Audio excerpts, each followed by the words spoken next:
Bismillahirrahmanirrahim. Alhamdulillahi rabbil alamin. Wabihi nasta'in ala umuri dunya waddin. Wassalatu wassalamu ala ashrafil anbiya'i wal mursalin Sayyidina wa maulana Muhammadin wa ala alihi wa sahbihi ajma'in, amma ba'd. Yang kita hormati, yang kita muliakan para habaib, para syaraib, zurriyat Nabi kita sallallahu alaihi wasallam. Yang kita hormati, yang kita muliakan para alim ulama, guru-guru agama, tokoh-tokoh masyarakat, para muhibbin, hadirin wal hadirat rahimakumullah. Pertama-tama dan yang utama kita panjatkan puji dan syukur yang tidak terhingga kehadirat Allah Subhanahu wa ta'ala yang telah memberikan anugerah taufik, hidayah dan inayah sehingga kita pada malam hari ini dapat berkumpul kembali di majlis yang penuh berkah dan rahmat ini. Kemudian salawat dan salam atas junjungan kita Nabi besar Muhammad sallallahu alaihi wasallam dan kepada seluruh keluarga, para sahabat, zuriat dan pengikut beliau ila yaumil qiyamah. Para muhibbin, hadirin wal hadirat rahimakumullah. Qala al-musannif al-imam hujjatul Islam Abu Hamid Muhammad bin Muhammad al-Ghazali rahimahullah wa nafa'ana bi'ulumih biddaraini amin. Dan diriwayatkan dari Ali bin Abdullah bin Abbas radhiyallahu anhum bahwasanya ia sujud pada tiap hari 1000 kali sujud. Jadi Ali bin Abdullah bin Abbas ini anak kamanakan oleh Rasulullah sallallahu alaihi wasallam. Karena Abdullah bin Abbas ini sepupu oleh Nabi. Abdullah bin Abbas ada berisi anak ngarannya Ali. Jadi Ali ini jatuhnya paranahnya anak kamanakan oleh Rasulullah sallallahu alaihi wasallam. Beliau sujud pada tiap-tiap hari 1000 kali sujud. Dan mereka menyebutnya sebagai as-sajjad, orang yang banyak sujud. Jadi kalau 1000 kali sujud setiap hari, berarti kalau sembahyangnya itu 500 rakaat. 500 rakaat kalau sembahyangnya. Tiap-tiap rakaat 2 kali sujud, jumlahnya 1000 kali sujud. Kalau Ali Zainal Abidin di dalam manaqib beliau, Ali Zainal Abidin ini adalah buyut Rasulullah sallallahu alaihi wasallam. Kalau Ali Zainal Abidin, beliau sembahyang tiap-tiap hari itu adalah 1000 rakaat. Ini hebat lagi. Beliau sembahyang setiap hari 1000 rakaat. Berarti kalau sujudnya 2000 kali sujud. 1000 rakaat itu kalau kita hitung, misalnya 1 rakaat itu 1 menit, berarti 1000 rakaat 1000 menit. Berarti jumlahnya itu 16 jam 40 menit. Jadi dalam sehari beliau sembahyang sunat itu 16 jam 40 menit. Itu kalau waktu orang biasa. Kalau sidin karena itu karamat, mungkin bisa kada sampai seitu. Dan diriwayatkan bahwasanya Umar bin Abdul Aziz radhiyallahu anhu itu tidak sujud kecuali di atas tanah. Umar bin Abdul Aziz salah seorang khalifah muslimin, beliau tidak sujud kecuali di atas tanah. Yang demikian itu beliau lakukan untuk menampakkan kehambaan kepada Allah Subhanahu wa ta'ala. Yusuf bin Asbat berkata, "Hai para pemuda, segeralah dengan kesehatan sebelum sakit. Maka tidaklah seseorang yang aku iri kepadanya." Itu bacaannya. Maka tidaklah seseorang yang aku iri kepadanya selain seseorang yang menyempurnakan rukuk dan sujudnya. Nah, ujar Sidin, aku iri benar melihat orang yang sujudnya sempurna. Orang nih kawa sujudnya sempurna, rukuknya sempurna karena masih sehat, dan telah terhalang antara saya dan hal itu. Nah, sedangkan aku Jasidin kada kawa lagi wayah ini rukuk dengan sempurna, sujud dengan sempurna karena sudah tuha. Maka tidaklah seseorang yang aku iri kepadanya selain seseorang yang menyempurnakan rukuk dan sujudnya, dan telah terhalang antara saya dan hal itu. Jersidin. Sa'id bin Jubair berkata, tidaklah menghiburku sesuatu pun dari dunia melainkan oleh sujud. Artinya yang paling menyenangkan hatiku di dalam dunia ini adalah sujud. Jersidin. Uqbah bin Muslim berkata, tidak ada satu pekerti pun pada hamba yang lebih dicintai oleh Allah Azza wa Jal daripada seseorang yang senang bertemu dengan Allah Azza wa Jal.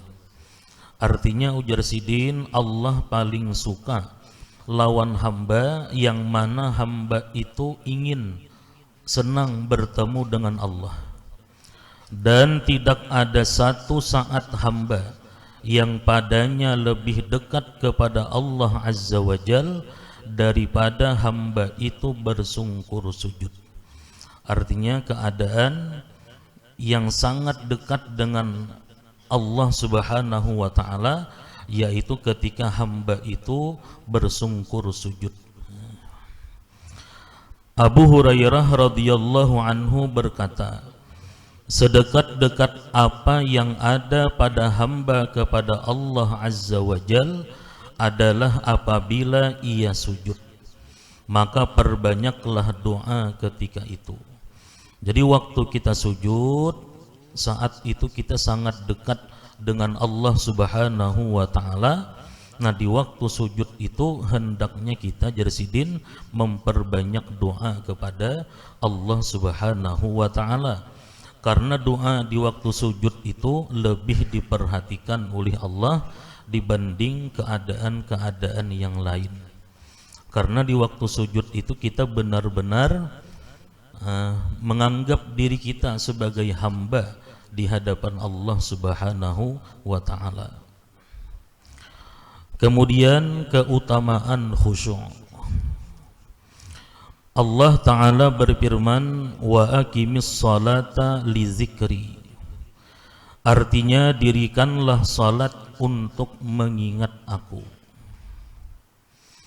Nah, jadi mengingat Allah di dalam sembahyang itu merupakan bagian daripada khusyuk. Kita ingat kepada Allah ketika kita sembahyang, itu merupakan bagian daripada khusyuk. Para ulama menjelaskan, menerangkan apa yang dimaksud dengan khusyuk di dalam sembahyang itu. Nah, mereka mengatakan khusyuk itu adalah sukunul jawarih ma'a huduril qalbi. Sukunul jawarih ma'a huduril qalbi. Artinya tenangnya anggota-anggota tubuh beserta hadirnya hati. Itu yang dimaksud dengan khusyuk. Anggota-anggota tubuh kita tenang beserta hadirnya hati. Yang dimaksud dengan sukunul jawarih itu tenangnya anggota-anggota tubuh itu artinya anggota tubuh kita tidak bergerak kecuali pada hal-hal yang diperintahkan. Itu maksudnya. Anggota tubuh kita kada bergerak kecuali pada hal-hal yang diperintahkan. Kepala kita, mata kita, tangan kita, kaki kita, seluruh tubuh kita tidak bergerak kecuali gerakan itu diperintahkan. Ma'a huduril qalbi, beserta hadir hati.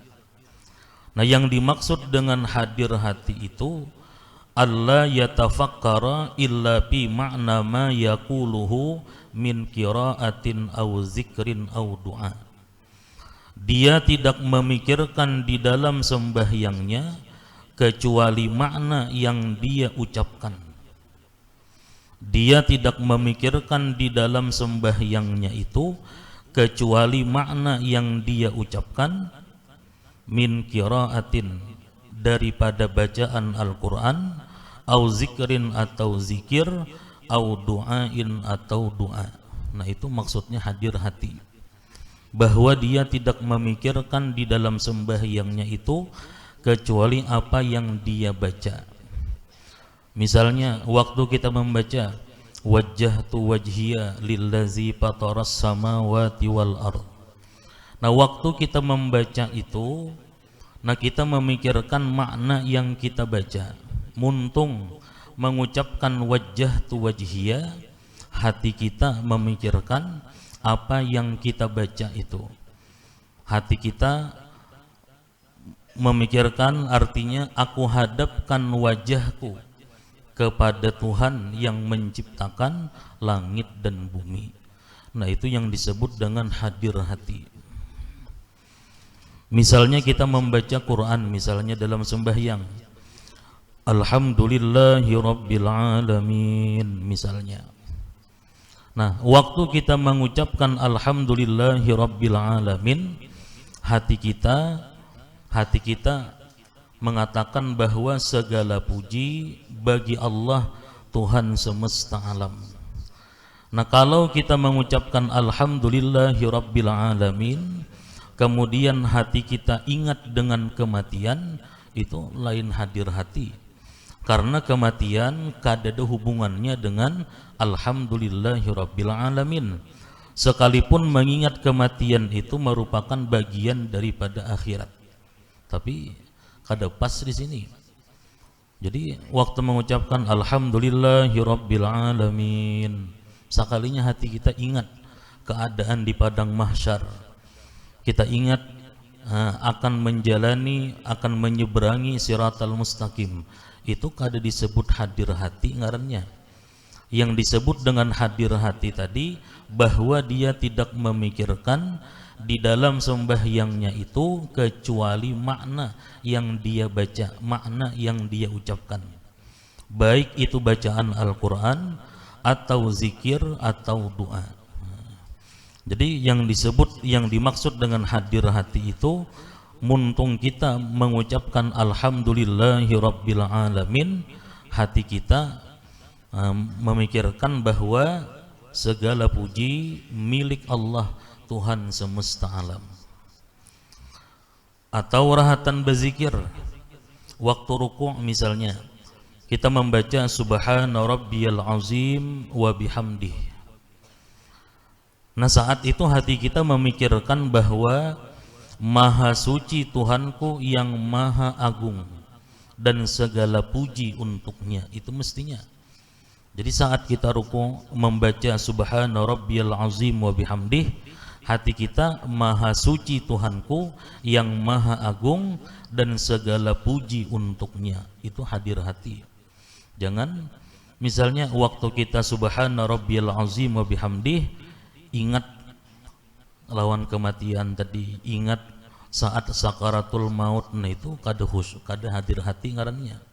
Nah, dan syaitan itu bisa masuk di sini lawan kita. Nah, syaitan bisa masuk di sini. Jadi dibawanya kita memikirkan hal-hal yang bersifat akhirat. Nah, sehingga kita menganggap bahwa itu adalah khusyuk, padahal salah. Dikira kita khusyuk dah rahatan sembahyang. Alhamdulillahi Rabbil Alamin Ar-Rahmanir Rahim. Ingat lawan mati, ingat ketika dicabut roh, dikira itu baik, dikira itu adalah khusyuk, padahal itu salah. Nah, syaitan bisa masuk di situ. Atau ketika kita mengucapkan assalamu alayka ayyuhan nabiyyu wa rahmatullah wa barakatuh. Nah, waktu mengucap itu kita hadirkan bahwa kita berada di hadapan makam Rasulullah sallallahu alaihi wasallam. Hati jangan kalahin. Nah, itu hadir hati. Nah, kemudian kedudukan khusyuk di dalam sembahyang ini para ulama berbeda-beda pendapat. Imam Ghazali mengatakan bahwa khusyuk itu adalah syarat sah sembahyang. Jadi Imam Ghazali di sini keras beliau mengatakan bahwa khusyuk itu adalah syarat sah sembahyang. Jadi kalau orang itu sembahyang kada khusyuk, bukan hanya kada mendapatkan pahala, tetapi sembahyangnya pun kada sah menurut beliau. Nah, sedangkan menurut ulama-ulama yang lain selain daripada Imam Al-Ghazali, mereka mengatakan bahwa khusyuk itu adalah sunnat muakkad di dalam sembahyang. Artinya kalau orang kada sembahyang, hatinya kada khusyuk, sembahyangnya sah tapi kada berpahala. Karena khusyuk itu adalah ruhus shalah, ruhnya sembahyang. Yang maulah sembahyang itu bernilai, yang maulah sembahyang itu baharaga, khusyuknya itu.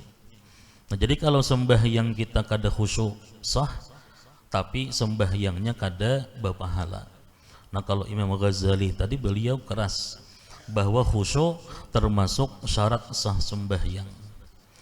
Nah, karena khusyuk ini sangat sulit, kada mungkin kita sembahyang 4 rakaat itu full khusyuk, sulit itu. Nah, oleh para ulama ada beberapa tempat yang kita ditekankan di situ mesti hadir hati, mesti khusyuk. Di antaranya ketika kita takbiratul ihram. Di situ kita harus hadir hati, sadar dengan apa yang kita perbuat. Kemudian ketika sujud, kita harus hadir hati, sadar bahwa kita sedang sujud. Kemudian ketika rukuk mesti khusyuk juga. Nah, jadi kalau kita kadakawa khusyuk samuaan, minimal beberapa tempat tadi yang di situ kita tekankan untuk khusyuk. Jadi Allah berfirman, wa aqimis salata li zikri, dirikanlah salat untuk mengingat aku. Dan Allah Ta'ala berfirman, wala takum minal ghafilin, artinya dan janganlah kamu termasuk orang-orang yang lalai. Jangan sampai kita termasuk orang yang lalai di dalam sembahyang.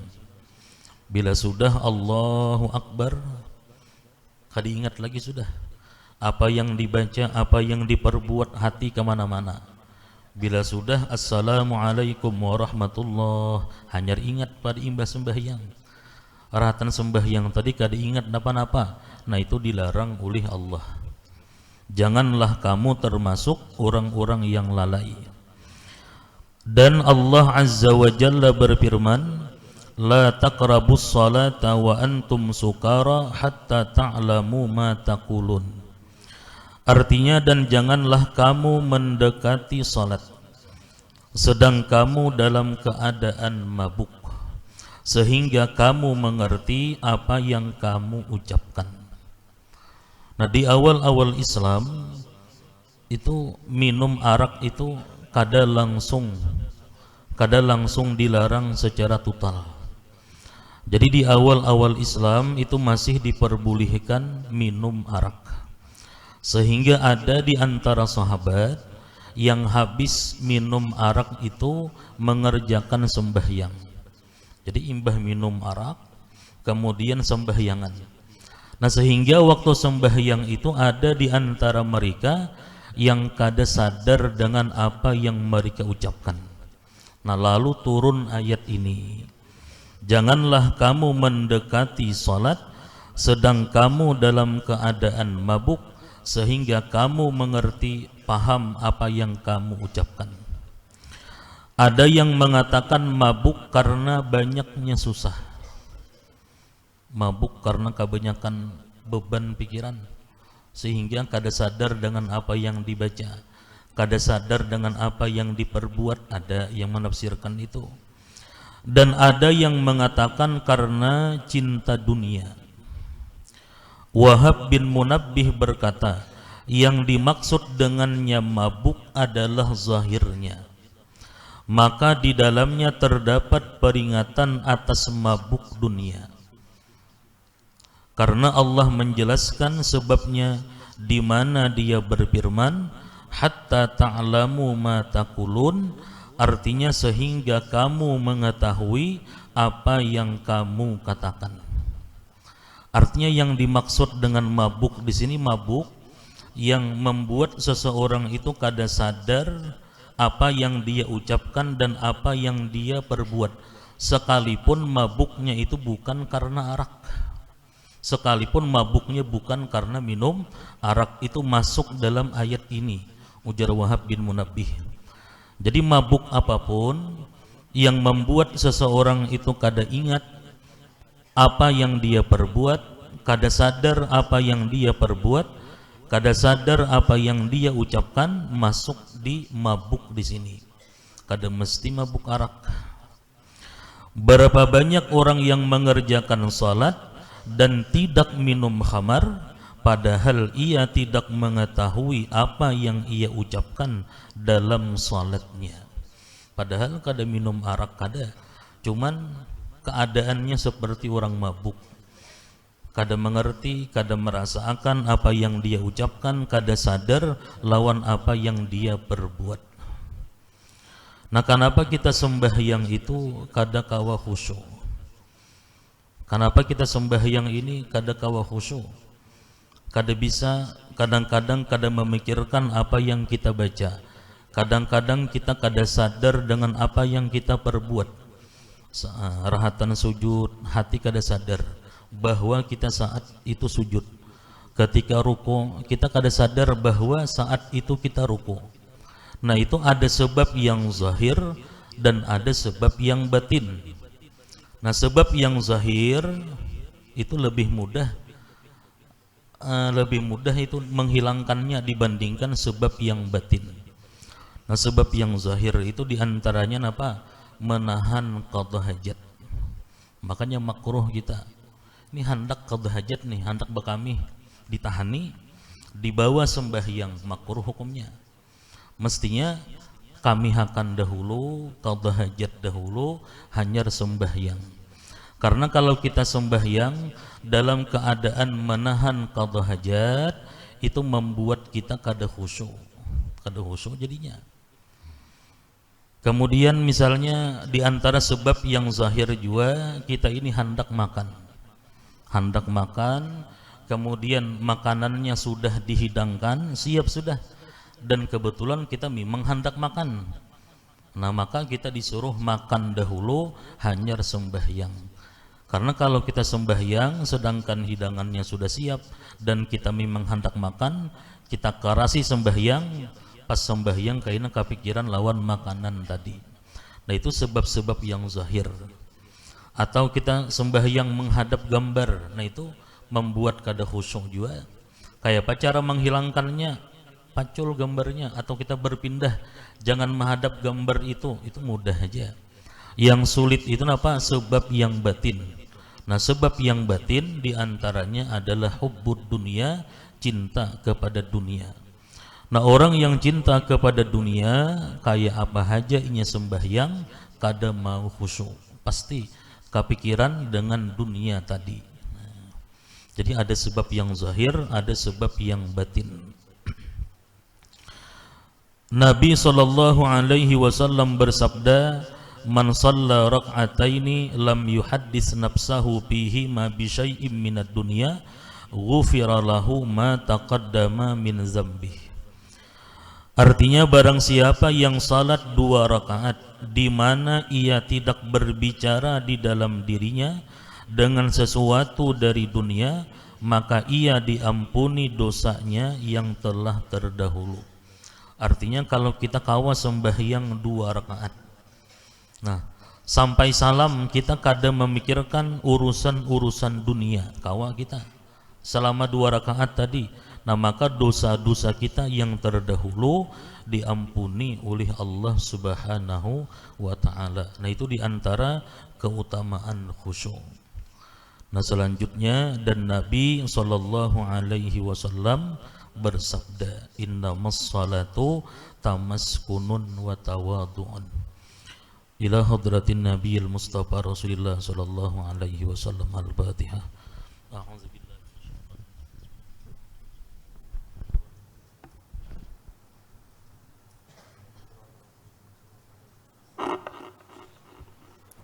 Bismillahirrahmanirrahim. Alhamdulillahi rabbil alamin wassalatu wassalamu ala asyrafil mursalin sayyidina wa maulana Muhammadin wa ala alihi wa sahbihi ajma'in. Allahumma ghfir lana junubana wa liwalidina warhamhum kama rabbawna shighara wa li jamil mu'minina wal mu'minat wal muslimina wal muslimat al ahya'i minhum wal amwat bi rahmatika ya arhamar rahimin. Allahumma jamilna bil afiyah was salamah wa haqqiqna bit taqwa wal istiqamah wa a'izna min mujibatin nadamah innaka sami'ud du'a. Rabbana hab lana min azwajina wa dhurriyyatina qurrata a'yun waj'alna lil muttaqina imama. Rabbana atina fid dunya hasanah wa fil akhirati hasanah wa qina adzaban nar. Wa sallallahu ala sayyidina Muhammadin wa ala alihi wa sahbihi wa sallam walhamdulillahi rabbil alamin. Taqabbalallahu minkum.